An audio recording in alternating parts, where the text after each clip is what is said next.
Nama saya Farida Turbaya dan rekan saya. Nama saya Sofia Melia Destin.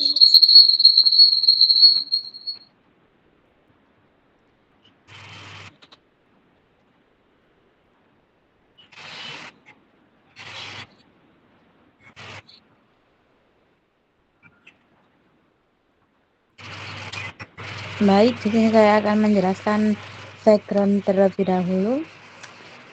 Ilmu tidak berkembang secara tiba-tiba, melainkan melalui proses historis yang dipengaruhi oleh kondisi sosial, budaya, agama, dan politik pada zamannya.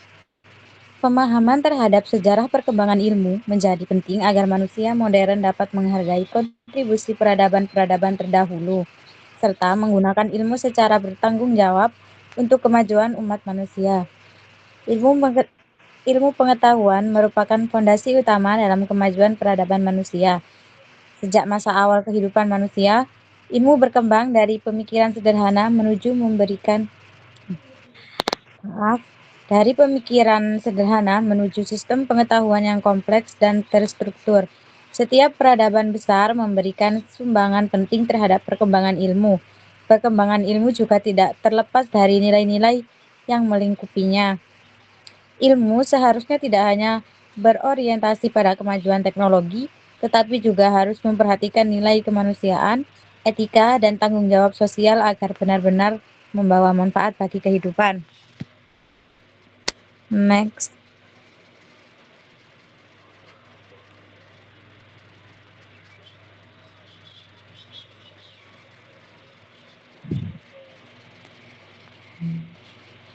Iki kena dikata kak ono kak muncul cak.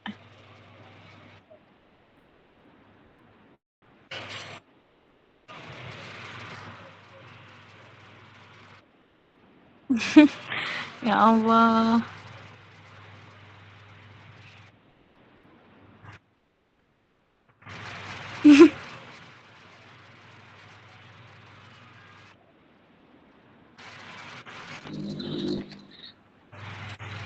Wes. Nah, ya.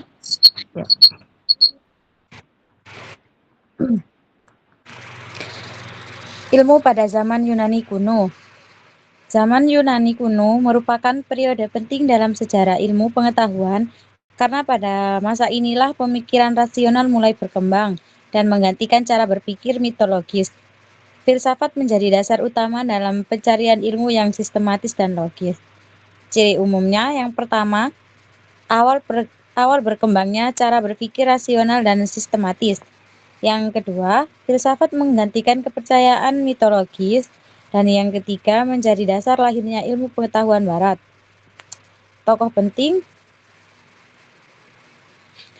Socrates 470 sampai 399 SM. Socrates merupakan salah satu tokoh terpenting dalam sejarah filsafat dan berkembangnya ilmu pengetahuan barat. Ia hidup pada masa Yunani kuno ketika masyarakat mulai beralih dari kepercayaan mitologis menuju cara berpikir yang lebih rasional. Berbeda dengan filsuf lain, Socrates tidak menuliskan pemikirannya dalam bentuk karya tertulis. Ajaran-ajarannya dikenal melalui catatan murid-muridnya, terutama Plato, yang kemudian menyebarkan gagasan Socrates ke generasi berikutnya.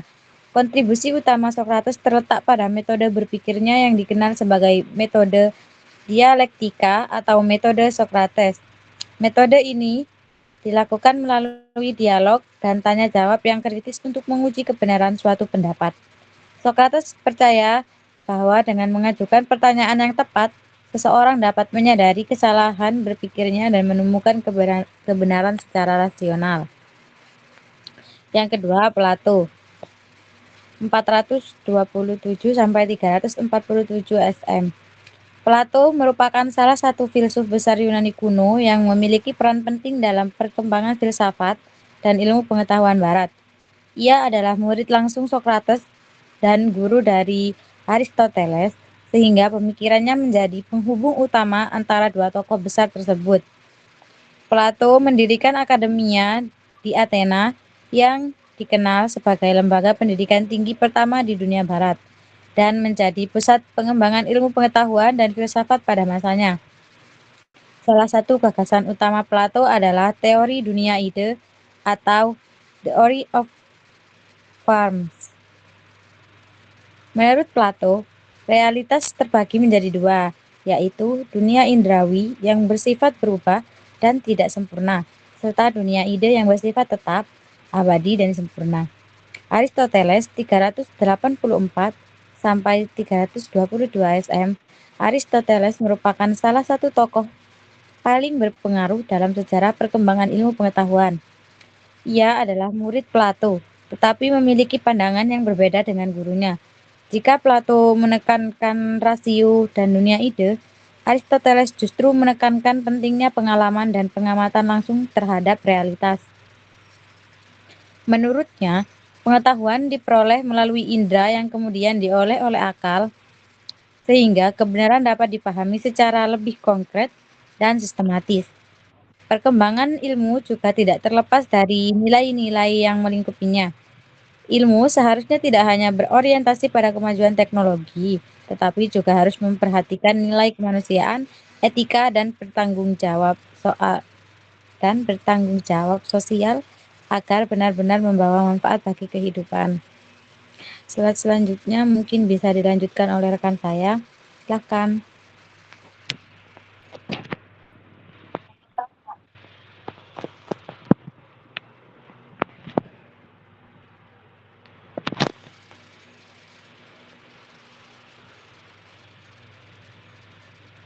Saya mancet. Dipateni gak oleh ta iki. Kayaknya wis ganti kok. Iya.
Baik, untuk selanjutnya saya akan menjelaskan era teknologi informasi dan globalisasi. Di era teknologi informasi, ilmu pengetahuan berkembang dengan sangat cepat melalui internal dan teknologi digital.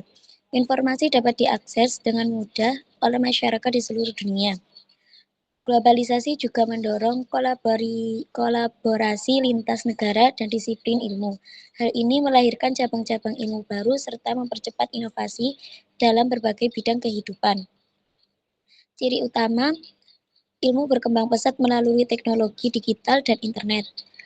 Akses informasi menjadi cepat, luas, dan tanpa batas geografis. Kolaborasi ilmu lintas negara semakin mudah dan efisien. Perkembangan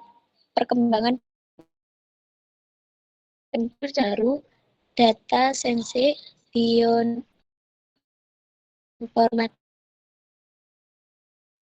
dan rekayasa genetik.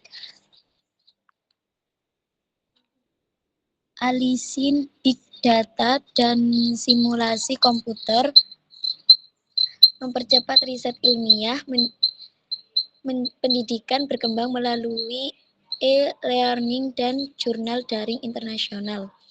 Dengan demikian, ilmu pengetahuan di era teknologi tidak hanya berfungsi sebagai alat untuk kemajuan material, tetapi juga sebagai sarana untuk membentuk masyarakat yang cerdas, kritis, dan bertanggung jawab. Ilmu harus tetap diserahkan untuk menjawab kebutuhan manusia secara adil dan berkelanjutan, sehingga perkembangan teknologi dapat menjadi solusi bukan sumber permasalahan baru bagi peradaban manusia. Next.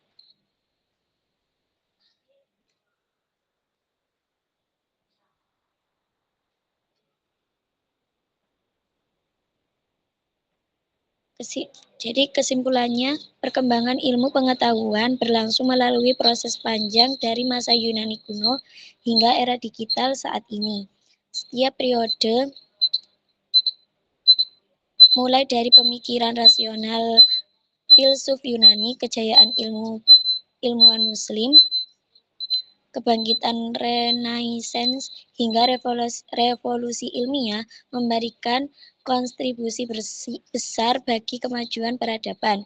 Di era teknologi informasi dan globalisasi, ilmu berkembang semakin cepat dan terbuka, menjadi kunci utama bagi kemajuan manusia dan pembentukan dunia yang saling terhubung.